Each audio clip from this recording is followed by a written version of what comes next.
అక్కినేని వారి ఇంట మరో పెళ్లి బాజ మోగనుంది. ఇప్పటికే అక్కినేని నాగచైతన్య, శోభిత ధూళిపాల వివాహం జరుగుతున్న సమయంలో తన రెండో కుమారుడి పెళ్లిపై మరో సంతోషకరమైన వార్తను పంచుకున్నారు హీరో నాగార్జున. ఈ రోజు ట్విట్టర్ వేదికగా తనకు కాబోయే కోడలి పేరును ప్రకటించి త్వరలోనే వారు పెళ్లి చేయనున్నట్లు అధికారికంగా వెల్లడించారు. ఈ సందర్భంగా కొత్త జంటకు శుభాకాంక్షలు తెలుపుతూ ప్రకటన విడుదల చేశారు.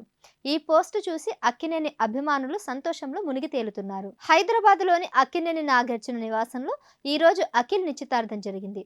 ఈ ఉదయం ఓ శుభముహూర్తాన ప్రముఖ ఆర్టిస్ట్ జైనం రవదితో చేతికి ఎంగేజ్మెంట్ రింగ్ తొడిగాడు అఖిల్.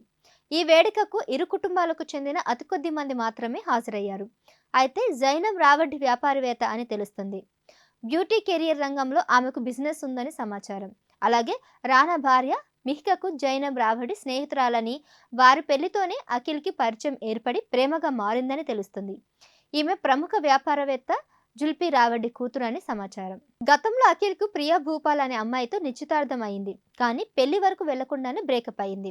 ఇక ఈ రోజు జరిగిన నిశ్చితార్థాన్ని అక్కినేని నాగార్జున అధికారికంగా ప్రకటించారు. యువ జంటను అభినందించండి అంటూ ట్వీట్ చేశారు.